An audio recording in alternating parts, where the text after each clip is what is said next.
I think I got a little ahead of the 2 minutes, but seems okay. Seems okay. Okay.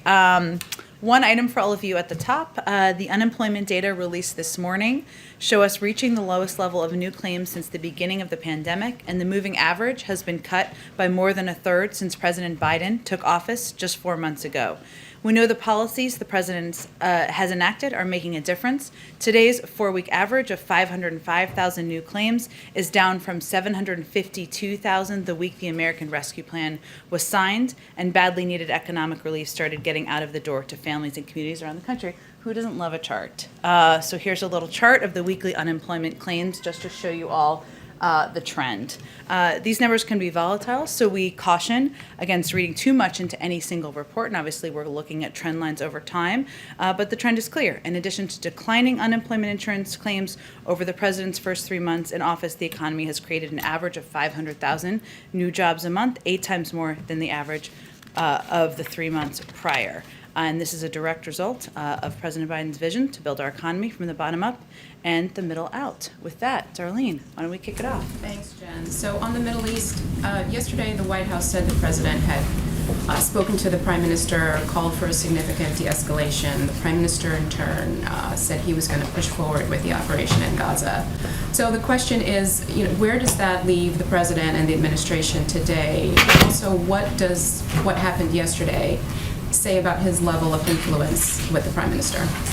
Well, first let me say, Darlene, that our objective, as we've talked about a bit in here, is to take every step we can through diplomatic channels, through quiet and intensive diplomacy, to bring an end to this conflict. Just to bring us back to a little historical reference here, which I lived through, many of you did as well. Back in 2014, the conflict on the ground went on for 51 days. 51 days. We are at about 10 days now. Now, every day that passes and lives are lost, Palestinian lives, Israeli lives, is a tragedy. But our approach here and our strategic approach here is to continue to communicate directly, stay closely interlocked with the Israelis, with partners on the ground, to do everything we can to bring an end to the conflict. We have seen reports of a move toward a potential ceasefire. That's clearly encouraging. Obviously, we can't get ahead of any agreements that may be brokered. But I would say that, to go back to answer your original question there, Darlene, we've now held more than 80 engagements with senior leaders in Israel, the Palestinian Authority, and across the region, either in person or by phone. Again, that our view and our approach has been to use the role of the United States in the relationships with countries on the ground to conduct our efforts quietly and through diplomatic channels. Do you have anything on a call between the president today and LCC and Egypt? I expect we will have a readout shortly. I can confirm they had a call. And just to remind you, part of that engagement is a reflection of what we've been talking about a bit in this briefing room, was the important role that a number of countries in the region can play, including the Egyptians, in bringing an end to the conflict. And they have an important role to play in influencing Hamas. Hence, the president had a conversation with him this morning. I expect we'll have a readout shortly. And just one quickly, if I can switch to infrastructure. Senator Capito has raised the possibility of using unspent COVID-19 money to pay for infrastructure. Is that something the White House would be an approach the White House would be open to? Well, again, I know there'll be a range of ideas and proposals that will come forward from Senator Capito, from other Republicans and other Democrats as well. The president's bottom line, as you've heard me say a few times before, is that he does not want to raise taxes on people making less than $400,000 a year. We certainly, in that scenario, would need to assess whether these funds are needed and not take them away from fighting the pandemic that we continue to battle every day. Go ahead. Thank you, Jen. A couple topics quickly. First, House Republicans are claiming that they have significant circumstantial evidence that COVID-19 originated in a lab. Has the White House seen any circumstantial evidence that it did not originate in a lab? Well, I think first I would caution you against disproving a negative there, which is never the responsible approach in our view when it comes to getting to the bottom of the root causes of a pandemic that has killed hundreds of thousands of people in the United States. I will say that our view continues to be that there needs to be an independent, transparent investigation, and that needs to happen with the cooperation and data provided from the Chinese government. We don't have enough information at this point to make an assessment. And part of the reason some of these lawmakers say that is because China is not cooperating right now. At what point would President Biden call President Xi and say, we've got 587,883 dead Americans. We're just trying to figure out if this happened, if COVID originated in one of your labs. Let us in. Well, I would say that we have made that call publicly many times. We have conveyed that privately, and we have certainly communicated that they were not transparent from the beginning. That's not acceptable. There's an opportunity now in the next stage of this effort for them to be transparent, to participate in an international investigation that can bring a conclusion to the origins and provide information that we, Republicans, Democrats, everyone in this country would love to have access to. On Nord Stream, I know that there's a lot of talk about Nord Stream and Keystone, and I'm just trying to help people understand it. Is there? Well, yes. President Biden blocked the Keystone XL pipeline here because he said it would undermine U.S. climate leadership and undercut our ability to urge other countries to take ambitious climate action. So how is he urging other countries to take ambitious climate action if he's letting other countries build Nord Stream 2? First, we're hardly letting any country or other countries build Nord Stream 2. When the president took office, 95% of this pipeline was built.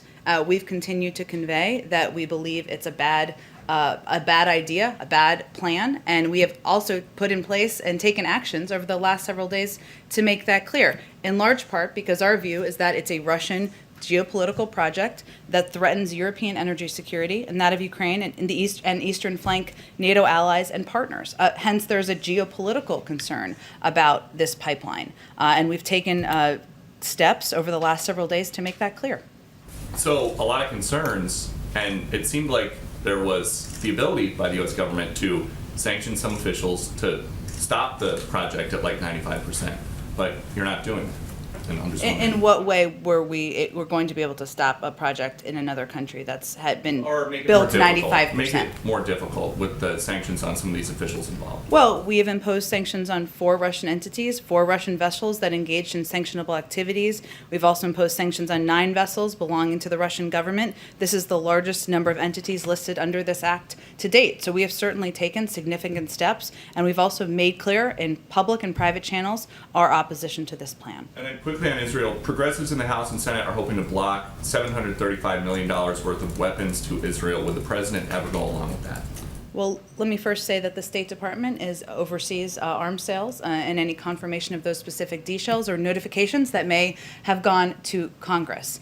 So I would let them speak to that specific proposal you're asking about. I will say that we've had a long, abiding security and strategic relationship with Israel that has been certainly the case for decades. As a candidate, though, President Biden boasted that he was the only one in the race who had ever brought world leaders together to solve a major problem. There's a major problem in the Middle East right now. So why aren't the leaders and the people there benefiting from all of his foreign policy experience? Do you not count the 80 engagements we've had with countries around the world, including the president's call with the leader of Egypt, the 4 calls he's had with the Israeli prime minister, and the fact that there have been reports of a ceasefire, a movement toward a ceasefire? I would say, do you not count him telling Benjamin Netanyahu, who he says he's known for a long time, that he wanted that he expected a de-escalation by yesterday, and Netanyahu just ignoring him?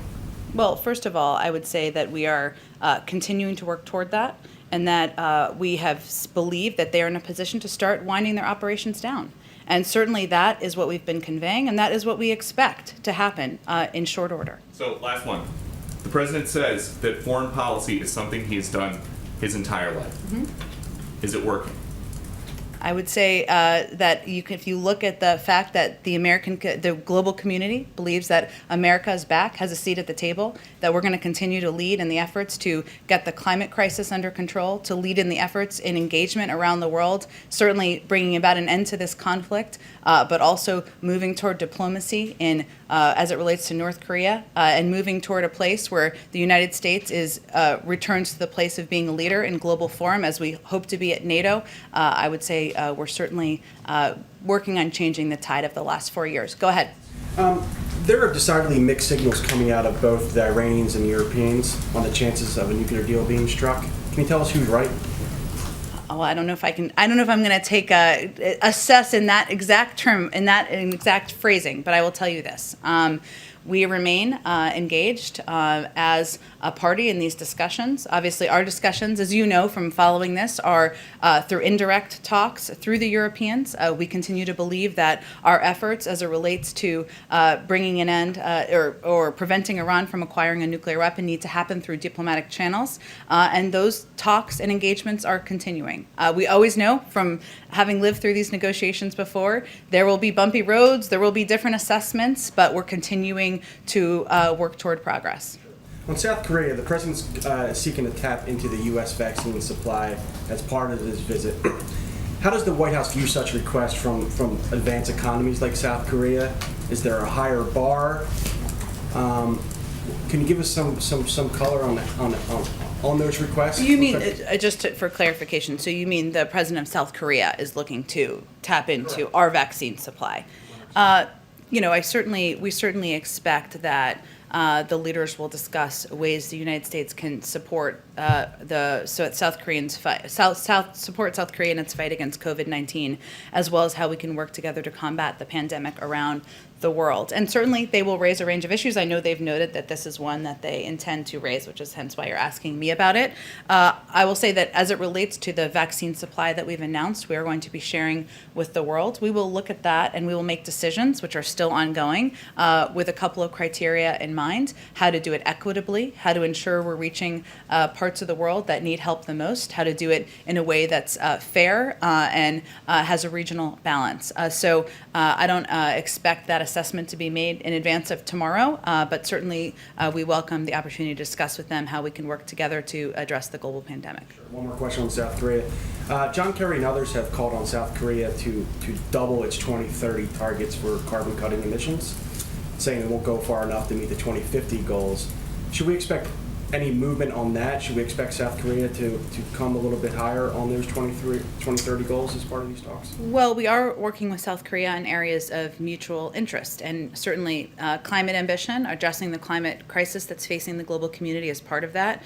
Sectoral decarbonization and clean energy deployment we expect will be a part of the discussion, and we are looking forward to enhancing technical exchanges on economy-wide decarbonization aligned with the global goal to achieve net zero greenhouse gas emissions. So I certainly expect that addressing the climate crisis, what we can do mutually, what steps they can take, perhaps what steps we can take, will be part of the discussions. But in terms of what the outcome of it will be tomorrow, I'm not in a position to get ahead of that.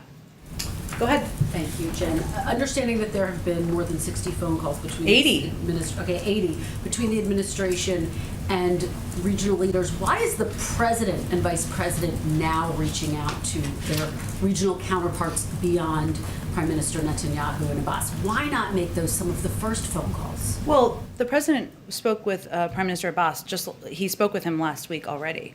These conversations. But I mean, in addition to them. Well, I would say, Kristen, that these conversations have been happening at a very high level. The Secretary of State, other high-level members of the administration, our National Security Advisor. We've read out many of these calls, not every single one, but we've read out many of them as well. And we have felt that those conversations are constructive, that they have been helpful partners in working to bring an end, to get to the point we're at now where we are working to unwind. We're encouraging the unwinding and the end of the conflict on the ground. And there are moments when it's the right moment for the president to have a call directly with a global leader himself. This is one of those moments. Could the president have tried to move forward with this ceasefire earlier if he had started reaching out to LCC and his other partners in the region several days ago? We have been very closely aligned, in touch, and working in lockstep with our partners in the region.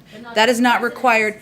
But Kristen, the way diplomacy works, that does not always require a call from a global leader. We have been working in lockstep with them at still a very high level to bring an end to the violence, bring an end to the conflict on the ground. And they share a desire to do exactly that. And there's no question that their relationship, ability to engage with Hamas ensures that they can play a very powerful and impactful role in this regard. But the reason, let me just say one more point. The reason that we're at this point in terms of the evolving conversations and statements and readouts that we have put out is because the situation on the ground has also evolved, and that those readouts reflect that. And I just want to be very clear about where things stand. Is it the administration's understanding that both sides have now agreed to a ceasefire at this point? We have seen reports of a potential ceasefire, which we certainly see as encouraging, but we are not in a position to get ahead of any agreements that may be brokered. You're not in a position to confirm there is in fact a ceasefire? No, but we have certainly seen those reports. That those are encouraging. That's certainly what we're encouraging and what we are working toward. And I just want to ask you about the commission to investigate what happened on Sure. January 6th. Obviously, the bill passed through the House. It is facing very steep odds in the Senate, and House Speaker Nancy Pelosi has said that if necessary, she would be open to moving forward with a commission that would only have the support of Democrats. Would the White House support that and have any concerns that the optics of that would ultimately undercut any findings? Well, we're not at that point yet, and we've certainly seen the speaker's comments. What I will say, since you gave me the opportunity, is that the attack on the Capitol on January 6th was an unprecedented assault on our democracy. It demands a full and independent investigation into what happened. This is not a political issue in the president's view. This is a question of how we secure our democracy and the rule of law. So it's incredibly disappointing to see how many representatives have opted to turn this into a political issue instead of doing what's right for our country and our Constitution. And they still have the opportunity to do the right thing. Just to follow up, would you be open to the possibility of a commission? There that hasn't was been a only- vote in the Senate yet. Obviously, our hope is that Senate Republicans do the right thing, put partisan politics aside, vote in a way that supports the preservation of our democracy, of our Constitution. They have the opportunity to do that. If they don't, we'll have a conversation about it. Just finally, there is a lot of skepticism on Capitol Hill that there will in fact be a bill that they'll pass, the George Floyd bill, by the anniversary of George Floyd's death next week. Has the White House accepted that it is all but an impossibility at this point that it'll pass, and what will the president do on the anniversary?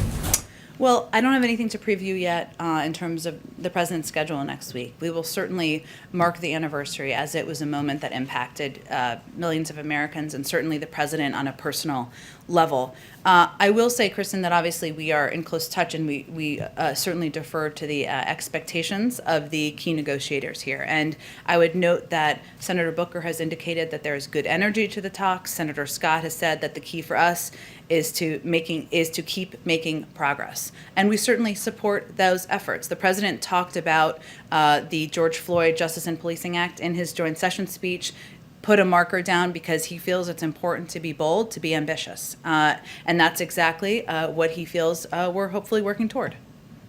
Sure, go ahead. So yesterday, President Biden told the Prime Minister that he wanted to see significant de-escalation yesterday and on a path to a ceasefire yesterday. So did he see that significant de-escalation, and does he believe they are on the path to the ceasefire?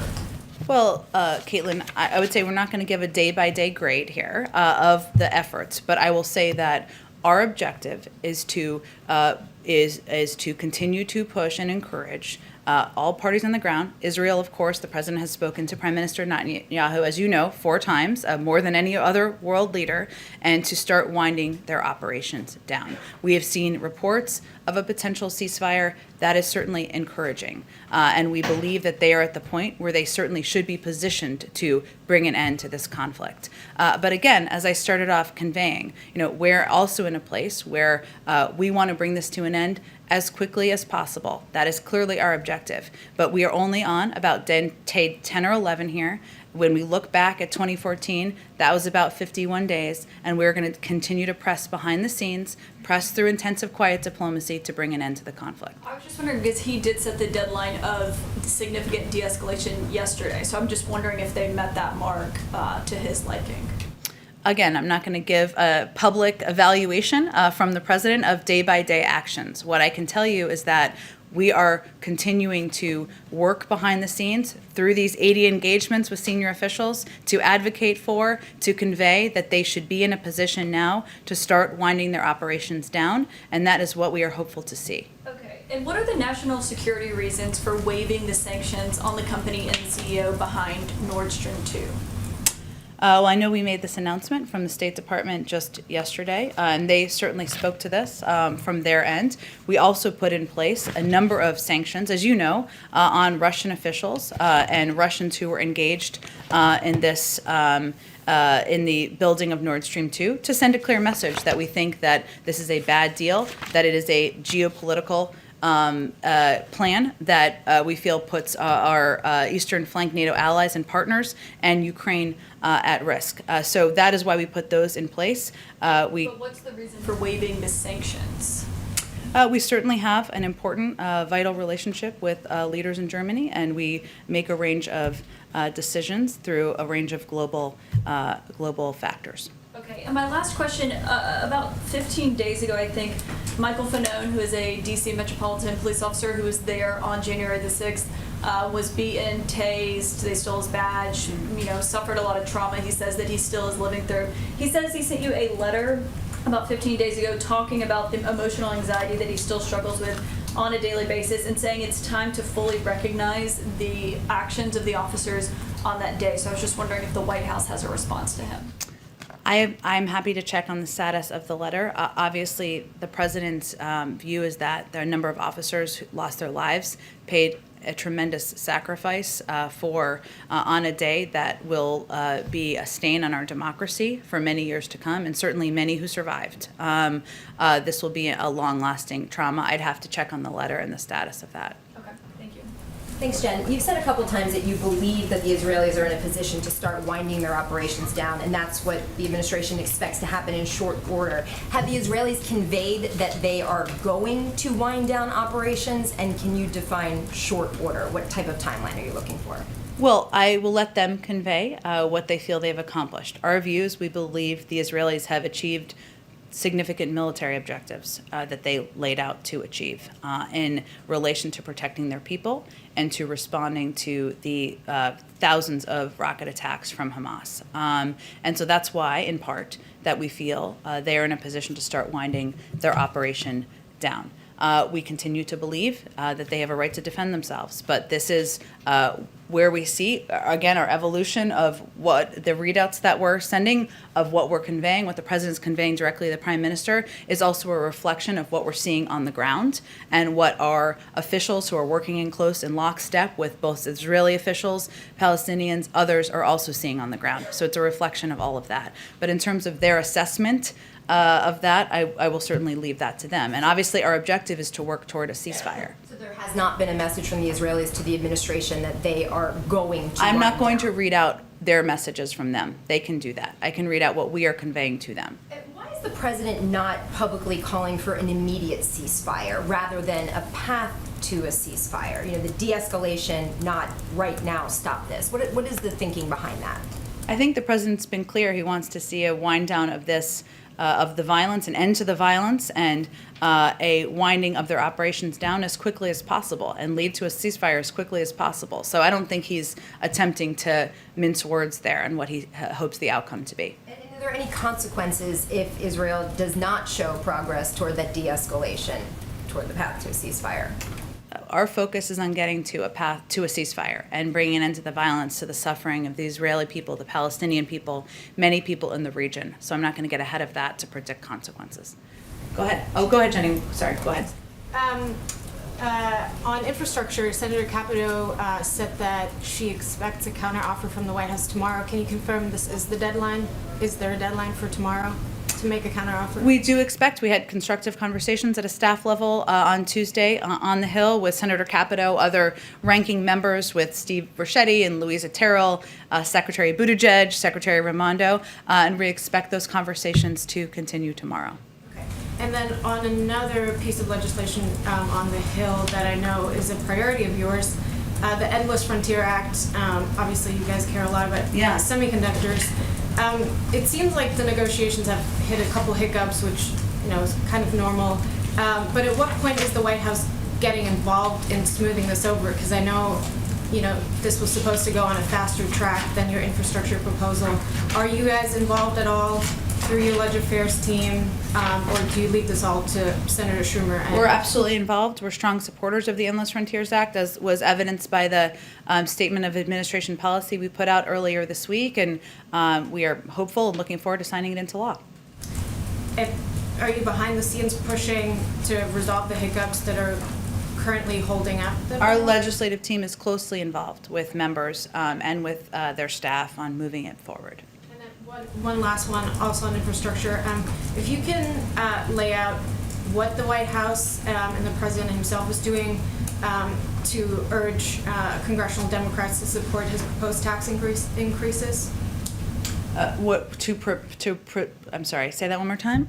What the president and your Ledger Affairs team is, how that outreach, what type of outreach you're doing with Hill Democrats on the proposed tax increases.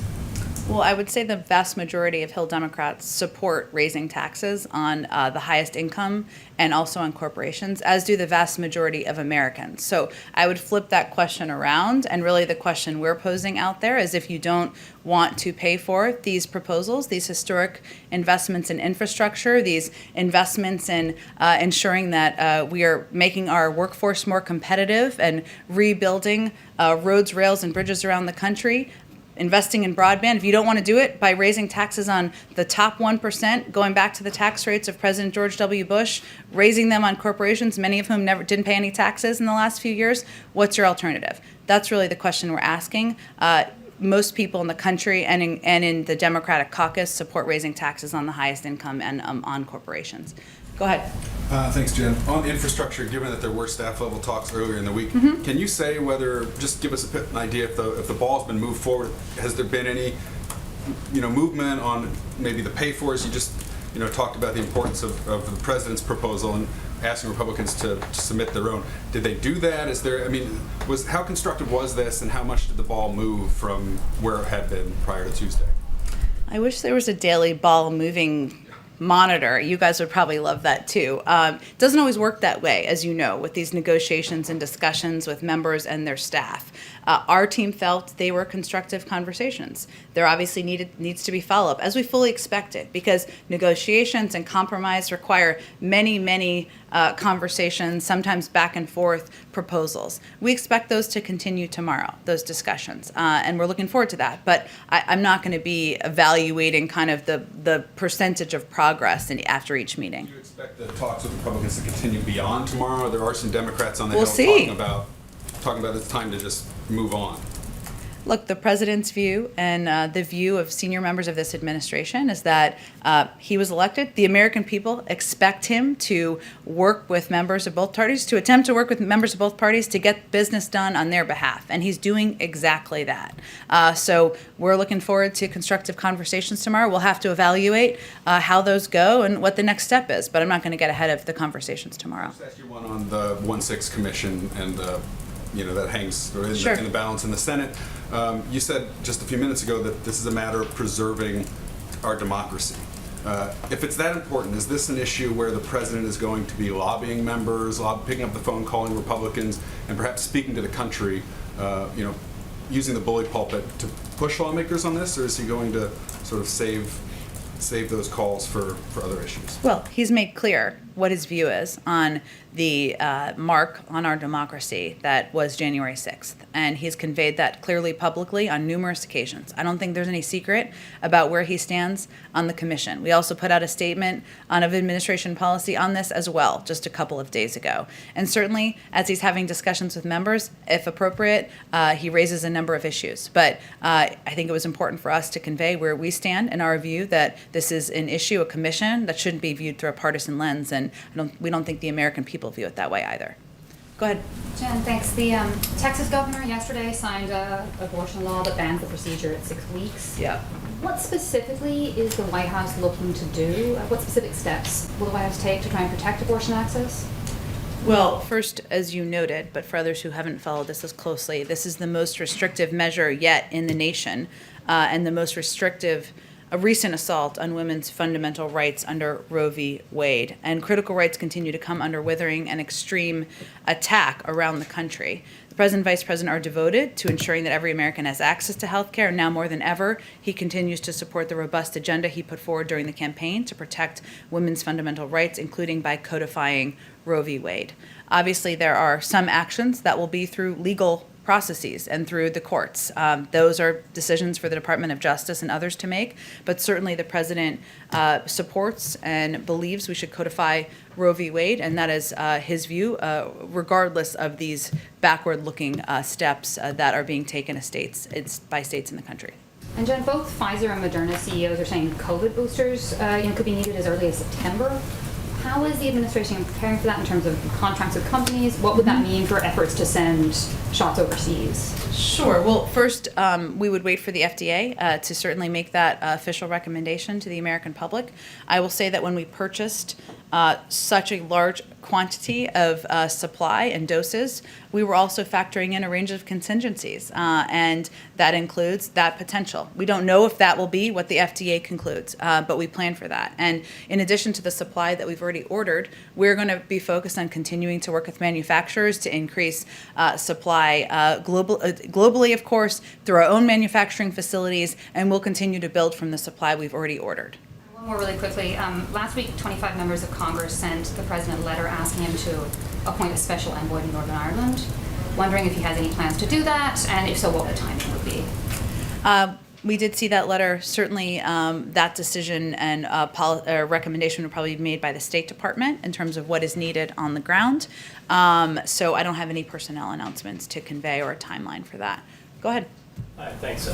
Will President Biden press President Moon to join the Indo-Pacific Quad? And if South Korea is not a part of the Quad, does that kind of leave a big hole in your hopes of containing China?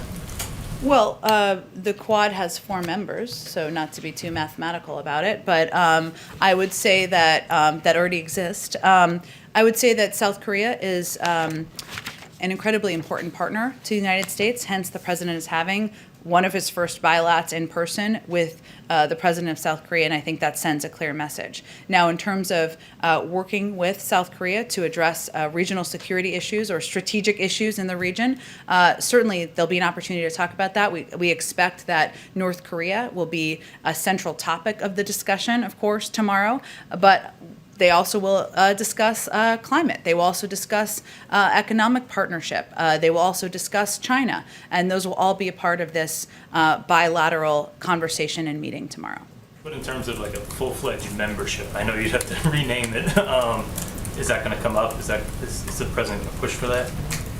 Look, I think that South Koreans may bring up a range of issues, of course, but I'm just framing for you what we expect the focus of the discussions to be about. And I would also convey that there are a range of forums and formats through the international community where the U.S. works with a range of countries, where we may work with, of course, Japan and South Korea on a range of issues. That there's been a history of that through trilateral cooperation, as you know.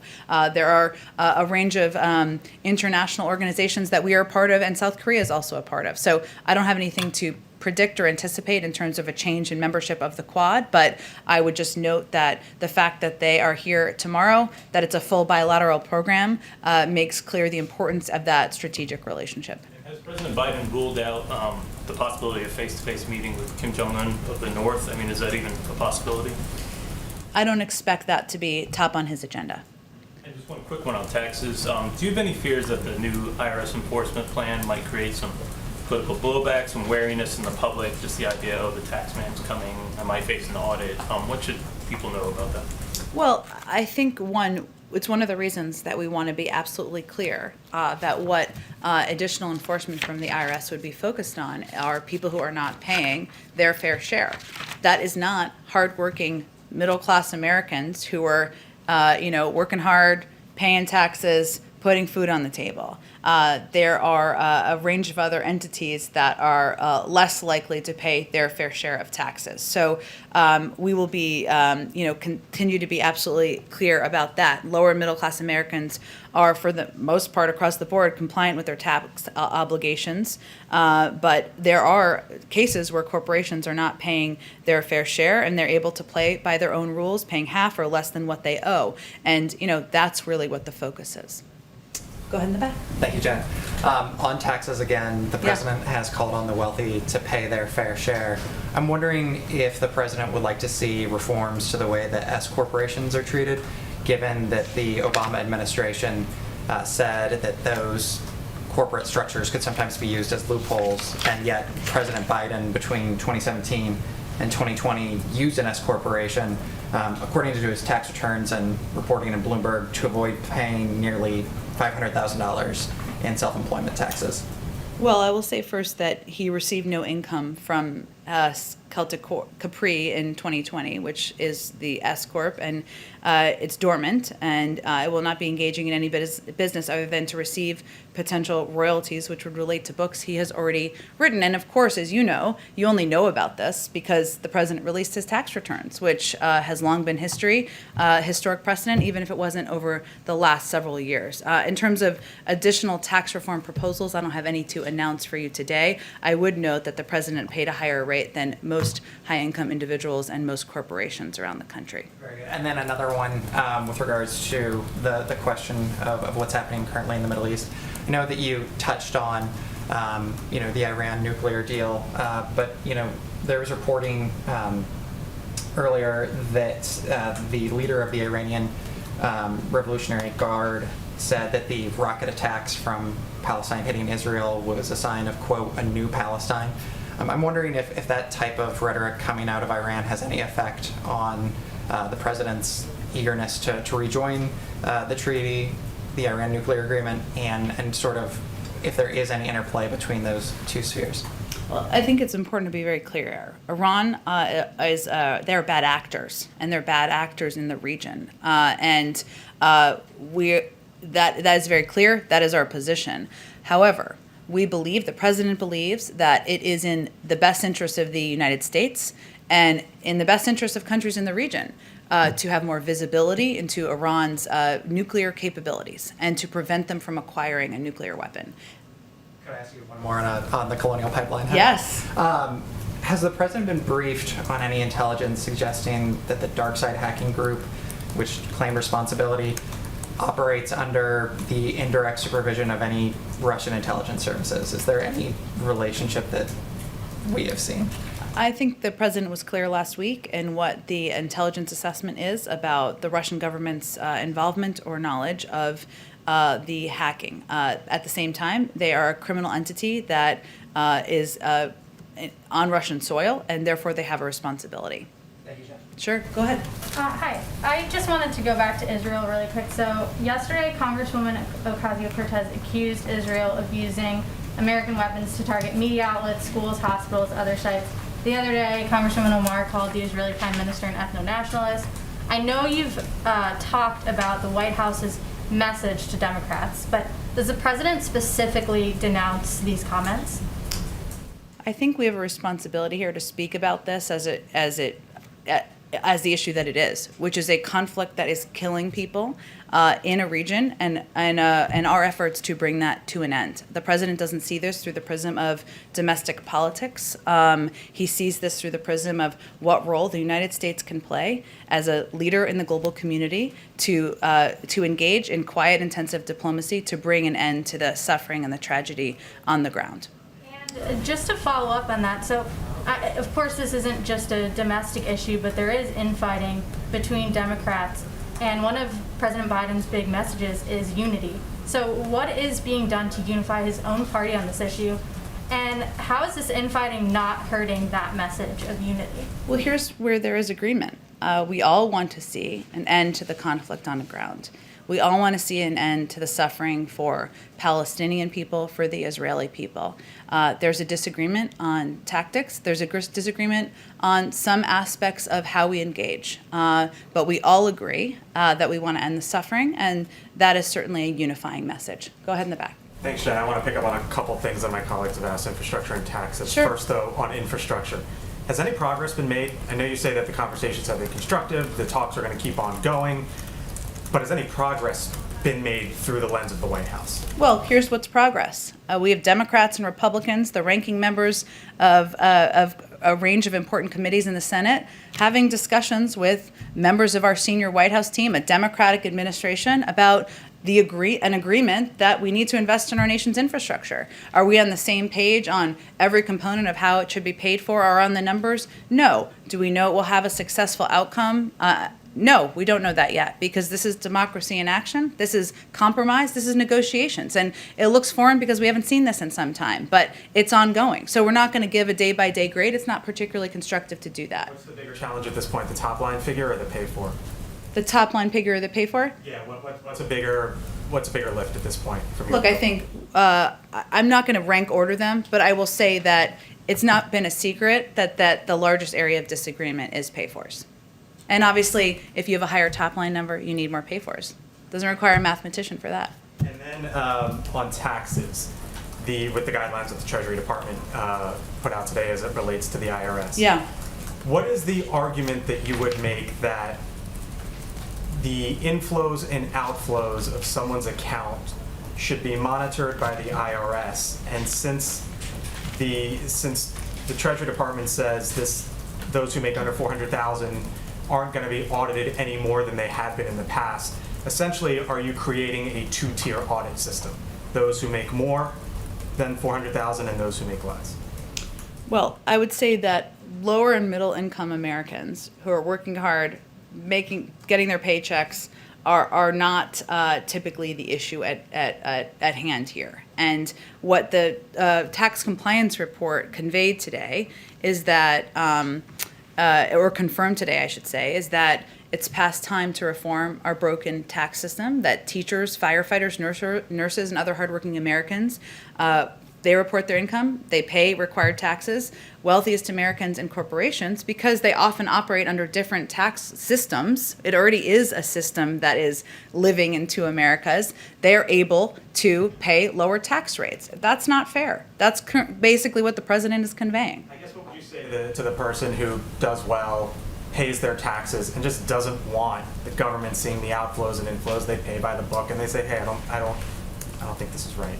Well, again, I think what our focus is on here is ensuring that any American pays the taxes that they are owed. And if they are paying the taxes that they are owed, then they have little to worry about. But there's no question that given that for the last 10 years, the IRS has been repeatedly underfunded, currently has 20,000 fewer staff, including fewer enforcement staff, than it did a decade ago, that proposals like the president's proposal to increase a 10% increase in funding for the IRS that would largely be used to strengthen enforcement on wealthy and corporate tax filers and help ensure those at the top pay their fair share is certainly something that I think the vast majority of Americans would feel is fair and effective. Go ahead. Thank you, Jen. I'm going to bring you back to the Middle East questions. The UN chief just said, and I'm quoting him, if there is a hell on earth, it is the life of Palestinian children in Gaza. So far, 65 children have been killed, 40 women. In total, 230 civilians, 50,000 people have been displaced. Since this administration put human rights protection as the forefront of your foreign policy, why can't you do more to protect the life of Palestinian children and exert more pressure on one of your closest allies, which is Israel, to avoid killing children? Well, I would say that what our effort has been focused on, Nadia, is conveying behind the scenes that certainly while Israel has a right to defend itself, that it is time now to bring an end to this conflict, that there has been too much suffering, too much tragedy, every life lost, every one of these children who has lost their life, every family that has had to mourn the life of a loved one is certainly too many. We have certainly had a shift in our approach as it relates to our engagement with the Palestinians from the last administration, including the fact that the consulate was closed.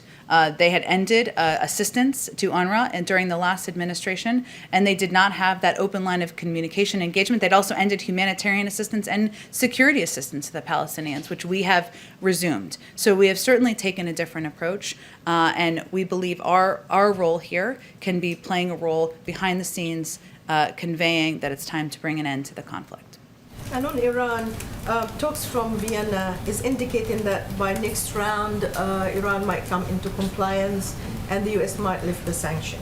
Do you consider that June 18th, which is the day of the Iranian election and is the end of Iran commitment to the IAEA, is the deadline for the White House to trying to achieve something? Well, I'm not going to set new deadlines today. I'm sure that won't surprise you. There are certainly political factors that are factors for countries like Iran that are key parties in these discussions and negotiations. Our, of course, goal is to mutually return to compliance with the JCPOA, and we would be prepared to lift the sanctions necessary for our JCPOA compliance only if Iran were prepared to return its nuclear program to its JCPOA status. We will see where we get, but that is our bottom line. Thanks, everyone.